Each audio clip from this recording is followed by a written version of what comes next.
Bienvenue dans Psaume couche par couche, un projet de CDBR. Je m'appelle John.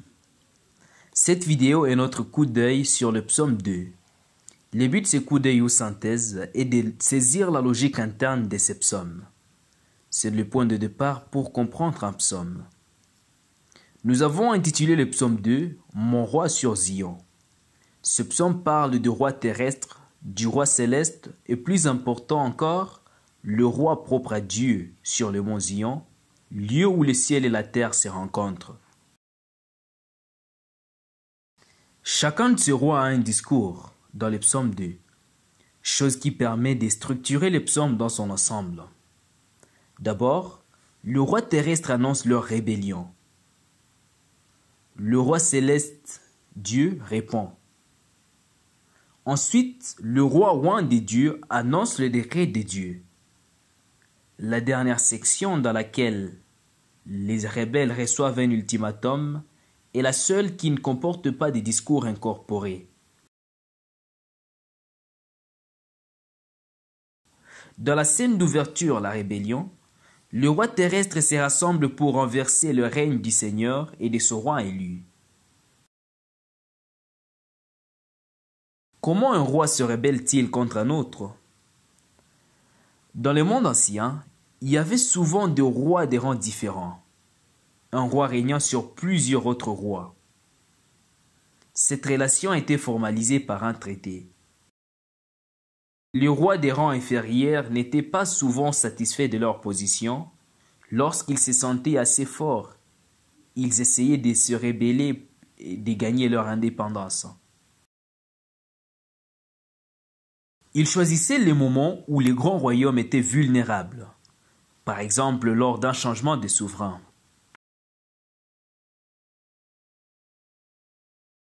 Cela explique le lien entre la rébellion et l'onction. Yahweh a oint son roi élu sur Zion, mais le roi terrestre espère que c'est leur chance de se rebeller. L'imagerie utilisée par les rebelles est celle des entraves et des chaînes. Il compare les limites et les contraintes fixées par les grands rois, Dieu, aux entraves et aux chaînes qui les maintiennent dans la servitude. Ils ne veulent plus accepter cette servitude et veulent donc arracher les entraves et jeter les chaînes. Le roi céleste, Dieu, n'est pas impressionné par la rébellion envisagée. En fait, il en rit. Il les tourne en dérision, puis leur répond par son propre discours. « Je forgeai mon roi comme mon image sur Zion, ma montagne sacrée. » Ce genre de rire n'est pas de l'amusement et de la joie, mais de la dérision et du mépris mêlés à la colère. Le rire des dieux exprime la futilité des plans des méchants. Il peut déjà voir que leurs plans vont échouer. Peu importe les efforts de rois terrestres pour résister à son autorité, ils ne pourront jamais y parvenir. Dieu se moque de leurs efforts et réagit avec colère. Dire « j'ai forgé mon roi » est un langage inhabituel. L'hébreu littéral est « j'ai versé mon roi ». L'imagerie est celle du moulage du métal, comme dans la coulée d'une image en fusion. Dans le monde d'auparavant, lorsqu'un roi était physiquement absent, une image moulée pouvait représenter sa présence et son autorité. C'était ça la logique derrière les idoles. Les images des divinités représentaient leur présence et leur autorité sur terre. Ici, dans le psaume 2, Dieu utilise la même logique pour parler de l'établissement de son roi pour régner sur Zion comme sa propre image, pour présenter sa propre présence et son autorité. Une image vivante, moulée non pas de métal, mais dans la chair. Cette image est placée sur Zion, la montagne sainte des dieux. C'était le lieu de rencontre entre le ciel et la terre, de sorte que l'image sur Zion représentait l'interaction directe des dieux avec la terre. Son image est placée sur Zion comme la présence de l'autorité du roi céleste dans le royaume de la terre. Dans la troisième section de ce psaume, l'orateur est finalement identifié comme ce roi que Yahweh a déversé. Le roi oint déclare le décret de Dieu. Le contenu central est cette déclaration en gras. Tu es mon fils, aujourd'hui je suis devenu ton père. Ce langage de création des relations familiales est un langage utilisé pour établir des alliances. Tout au long de l'Ancien Testament, Dieu disait souvent d'Israël, « Je serai leur Dieu et ils seront mon peuple ». Ce langage crée une relation légalement contractuelle. Lorsque ce roi est appelé fils de Dieu, cela signifie deux choses. Tout d'abord, il s'agit d'une relation officielle faisant référence à l'alliance que Dieu a conclue avec David en 2 Samuel 7.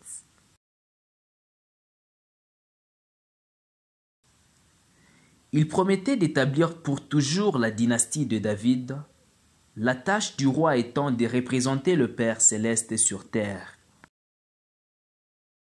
Deuxièmement, ce fils ressemble à son père et cherche activement à lui être semblable. Il répète les paroles de son père, partage ses intérêts et se met même en colère contre les mêmes choses que son père. Le père, à son tour, dit qu'il donnerait à ce fils un héritage. Dans le monde ancien, les fils premiers-nés héritaient des biens de leur père. Le Fils de Dieu, ici, n'a qu'à demander et il héritera de la terre entière. Ce qu'il fera de cet héritage, cependant, n'est pas agréable. Le décret poursuit. Tu les écraseras avec un sceptre de fer et tu les briseras comme de la poterie. C'est un langage fort. Un sceptre est une tige ou un bâton tenu par un roi comme symbole de sa souveraineté royale. Le fer était un symbole de force et les pots d'argile étaient un symbole de fragilité. Lorsque le fer entre en contact avec l'argile, le résultat est prévisible. Et lorsque les pots d'argile sont brisés, il est impossible de les remettre en place. L'implication pour les nations est claire.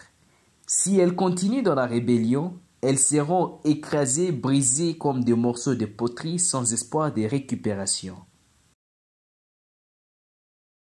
Ce décret citant Dieu directement arrive maintenant sous une forme différente dans les paroles du roi oint dans les versets 10 à 12.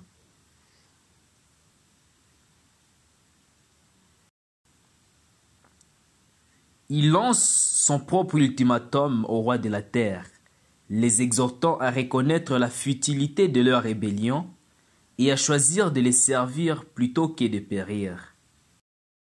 Bien que Dieu se moque des tentatives de rébellion et soit déterminé à écraser toute rébellion, ni lui ni son roi ne se réjouissent de la destruction des nations. Cet ultimatum reflète les deux aspects de la réalité. Il avertit les nations du danger qu'elles courent et les supplie de se réveiller et de recevoir la réprimande afin qu'elles ne soient pas écrasées et qu'elles ne périssent pas. Le seul moyen de s'en sortir est de se soumettre au Seigneur et à son roi oint, de transformer leurs paroles furieuses de rébellion en paroles de froid, mais joyeuses, de soumission, mais tremblantes. Une partie de ce plaidoyer auprès des rois de la terre consiste à embrasser le Fils. Embrasser était un geste de soumission. C'était une façon pour les rois inférieurs de montrer leur honneur au roi supérieur. Embrasser le Fils serait la manière dont les rois terrestres démontreraient leur soumission au Seigneur et à son Fils, ce roi qui l'a déversé. L'expression « embrasser le Fils » comprend un mot araméen, ce qui l'a fait se ressortir dans les psaumes. L'araméen était une langue internationale parlée dans la grande région à l'époque. Voir notre site web pour plus de détails. Le roi n'est pas seulement le fils des dieux pour le monde des langues hébraïques, mais il est aussi le fils des dieux pour le monde international. Et ils peuvent prouver leur soumission à son autorité, une fois de plus, en l'embrassant. La colère du fils éclate rapidement. Nous voyons ici la personnalité du roi émerger, au-delà du fait qu'il cite surtout les paroles des autres. Son action, se mettre en colère, au verset 12, reflète la colère propre à Dieu au verset 5. Le Fils montre sa ressemblance avec le Père, démontrant à la fois sa légitimité en tant que roi et la sévérité de l'ultimatum. Toute l'autorité de Dieu est donnée au roi, et si la rébellion le met en colère, il sera prompt à apporter la destruction. Cette promptitude à la colère peut sembler incompatible à la supplication adressée aux nations pour qu'elles servent. Dieu et son roi sont tous irrités par la rébellion. Pourtant, cette colère ne les empêche pas d'exhorter les rois à réfléchir et à changer leur allégeance. Il ne s'agit pas d'une colère incontrôlée, mais d'une colère très ciblée. La fin du psaume 2 ressemble beaucoup au début du psaume 1, là au tout début du livre des psaumes. Heureux l'homme. Dans psaume 1, c'est lui qui est célébré et c'est lui qui a rejeté les chemins de la méchanceté. Il s'est réjoui de l'instruction du Seigneur. Dans le psaume 2, ceux qui suivent le chemin de la méchanceté sont exhortés à quitter ce chemin et à choisir de s'abriter sous le roi oint du Seigneur. S'ils le font, ils seront eux aussi inclus parmi les personnes célébrées. Les options sont soit de recevoir un châtiment furieux de la part du roi, soit de s'abriter sous ses rois. L'image de l'abri fait référence à la protection qu'un roi suprême offre aux rois inférieurs. Un roi inférieur n'aurait pas à craindre une invasion, même de la part des très grands rois, s'il bénéficiait de la protection de son propre roi suprême. Il s'agit d'une invitation à revenir au traité du début, dans lequel les rois inférieurs se soumettent et le roi suprême protège. Tel est le désir du roi suprême, d'abord écraser la rébellion, mais finalement protéger ceux qui le servent. Nous voyons maintenant l'image complète. Il y a de la rébellion sur terre, mais le roi céleste répond en riant de sa fidélité. Son décret est que son roi sur Zion écrasera toute rébellion. Les nations reçoivent donc un ultimatum. Soit elles servent les seigneurs une fois de plus, soit elles périssent. Il n'y a pas d'autre alternative. Ces sections sont liées à deux lieux différents. La rébellion et l'ultimatum s'adressent tous deux à des rois terrestres. C'est pourquoi ils partagent la même couleur, le gris. Le roi céleste, loin au-dessus de la terre, est représenté par le jaune. Mais le roi des Zion possède les éléments du ciel et de la terre, parce que Dieu lui-même, le roi céleste, l'a établi, et parce qu'il est établi sur la terre. Il est là où le ciel et la terre se rencontrent, sur le mont Zion. Nous avons remarqué que chacune des trois premières sections se termine par un discours incorporé. La première section se termine par le discours des rebelles, au verset 3. La deuxième partie se termine par le discours des dieux aux rebelles, au verset 6. Et la troisième section se termine par les discours des dieux à son oint, au verset 7 à 9. Nous pourrions nous attendre à ce que la quatrième section se termine également par un discours incorporé, la réponse des rebelles, mais ce n'est pas le cas. L'effet poétique est de laisser l'auditeur en suspens, se demandant quelle sera la réponse. En tant que psaume au sein du culte israélite, l'effet serait que l'ultimatum tient toujours et ils auraient confiance que toutes les nations serviraient un jour leur Dieu ou périraient. Avec toutes ces composantes en tête, nous allons maintenant lire les psaumes dans son intégralité. Pourquoi toutes ces nations se sont-elles rassemblées? Pourquoi perdent-elles leur temps à comploter? Pourquoi le roi de la terre s'unirait-il pour se rebeller contre Yahweh et son roi élu? Arrachons leurs entraves, jetons leurs chaînes. Les dieux qui règnent dans les cieux rient, les seigneurs de tous se moquent d'eux. Il leur parle maintenant avec fureur, il les terrifie par sa colère. J'ai façonné mon roi à mon image sur Zion, ma montagne sacrée.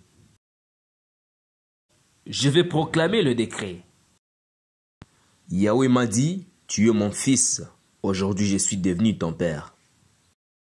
Il suffit de le demander et je te donnerai les nations en héritage. Je ferai du monde entier ta propriété. Tu les écraseras avec un sceptre de fer et tu les briseras comme des vases de poterie. Maintenant vous, rois, prenez garde. Acceptez cette réprimande, vous dirigeants de la terre. Servez Yahweh avec révérence. Criez de joie et tremblez de peur. Embrassez les fils de peur qu'ils ne se mettent en colère et que vous ne périssiez, car sa colère s'enflamme rapidement. Heureux tous ceux qui se réfugient en lui. Voilà comment s'achève le coup d'œil sur le psaume 2. Toutes nos vidéos sont fournies gratuitement grâce aux dons. Visitez cdbr.org pour en savoir plus. Merci de regarder.